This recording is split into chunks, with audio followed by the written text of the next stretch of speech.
souhaite la bienvenue dans mon petit atelier et je vais essayer du mieux que je peux, suite à quelques demandes, après avoir fait une petite vidéo sur un outil qui est l'anneau Weidmann pour creuser, et quelques personnes m'ont suggéré de présenter un petit peu mieux cet outil pour savoir exactement ce qu'il en était. Donc nous allons présenter à la présentation un petit essai en particulier pour faire une boîte, creusage d'une boîte.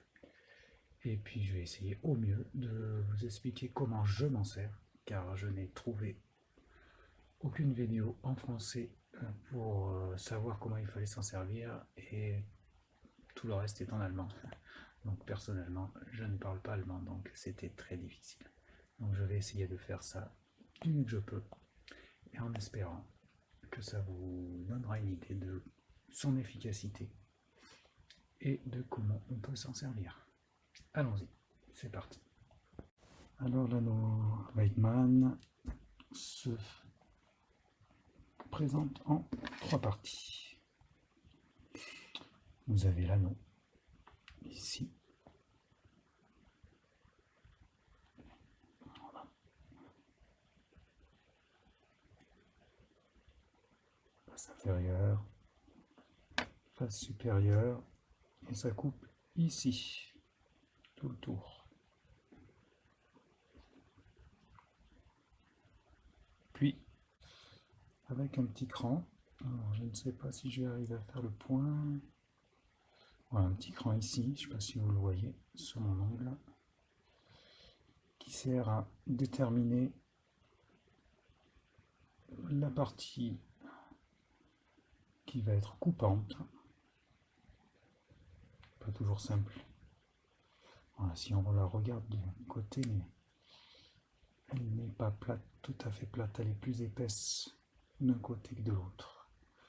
C'est peut-être pas très visible. Puis cette partie ici, qui est notre rondelle, qui a une forme un peu spéciale, qui vient se mettre en fait dessus. Celle-ci donc vient là, et l'autre vient dessous pour fermer le tout. Tout ceci vient sur un porte-outil. Voilà, pour vous montrer, cet équerre fait à peu près 50 cm, et vous voyez qu'il est un tout petit peu plus long. En plus, c'est un diamètre assez costaud, donc pour ça, il n'y a pas de souci. Et donc, vous avez tout au bout l'emplacement pour y mettre l'anneau. Donc, vous pouvez vous en servir droit ou le fixer de cette façon-là pour pouvoir faire des cols fermés. C'est-à-dire que l'ouverture de votre creusage sera moins importante que le creusage en lui-même.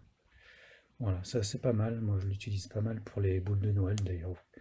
Pour ceux qui ont suivi les quelques vidéos de boules de Noël, vous avez pu voir ça. Ou sur l'ancienne vidéo de présentation de cet outil pour lequel j'avais fait quelques bols. Et dont un avec un creusage de cette façon-là. Voilà, je vais fixer tout ça et je reviens vers vous. Voilà, donc moi personnellement, j'aime bien utiliser le limiteur. C'est vrai qu'à l'achat, c'était un peu plus cher avec le limiteur, guère plus. Parce que ça évite d'accrocher. Je trouve qu'on accroche beaucoup, alors en fait, quand il n'y est pas, avec l'anneau. Mais après, ça c'est personnel, hein. Moi, j'aime bien avec le limiteur. Donc, mon anneau est dans l'axe. Je place mon limiteur, puis la rondelle de dessous. Alors, je ne sais pas si vous allez voir qu'elle n'est pas, vous voyez, elle est plus épaisse de ce côté où il y a le trait, il y a un trait ici, que de l'autre côté. Et ce qui fait que, suivant où vous placez le trait, voilà, donc là j'ai bientôt fini. Et moi, bien sûr, je veux avoir une coupe ici, mais pas trop importante. Donc je vais mettre mon trait est ici. Je vais le mettre sur le devant et visser. Et vous verrez que ici, on aura une coupe. Alors attends, là, voilà. Il y a un peu plus, un peu moins ici que ici. En fait, la rondelle se déplace comme ça.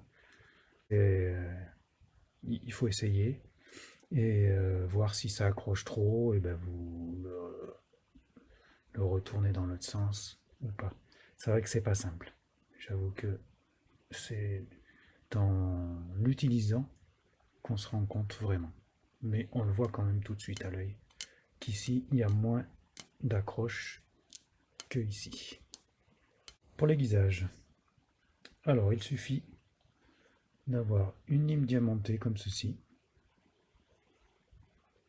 Voilà, qui est super efficace. Bon, là je le tiens comme ça, mais l'idéal c'est de le coincer dans un étau. Comme ça, après vous arrivez et vous faites juste comme ça. Tac, tac, tac, tac, tac. Là je le fais pas, je vous montre juste parce que je l'ai déjà fait. Voilà, vous faites plusieurs fois le tour.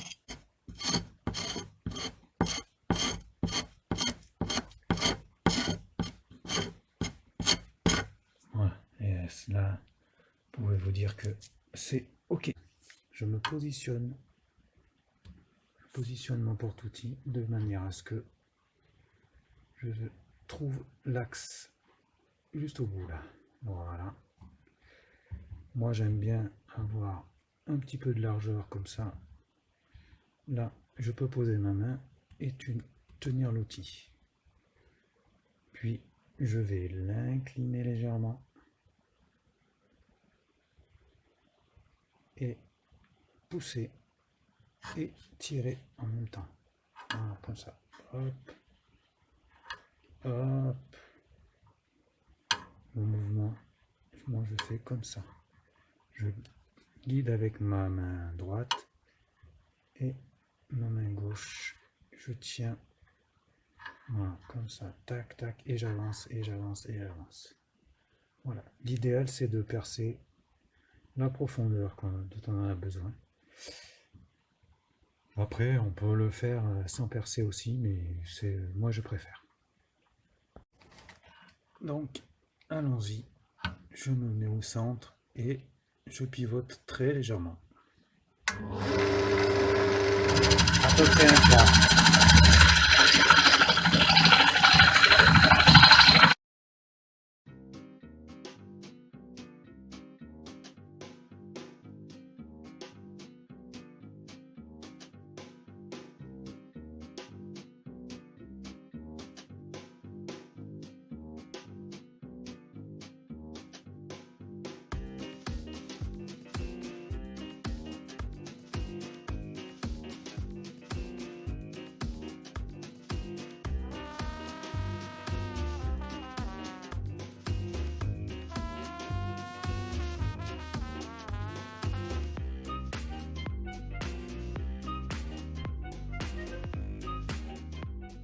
Maintenant que j'ai avancé un peu, pour avoir un peu moins de portée, j'ai avancé mon porte-outil au maximum, attention de ne pas taper ici, pour pouvoir continuer ma progression.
Et bien voilà, j'espère que j'ai été assez clair pour vous présenter cet outil, l'anneau Redman.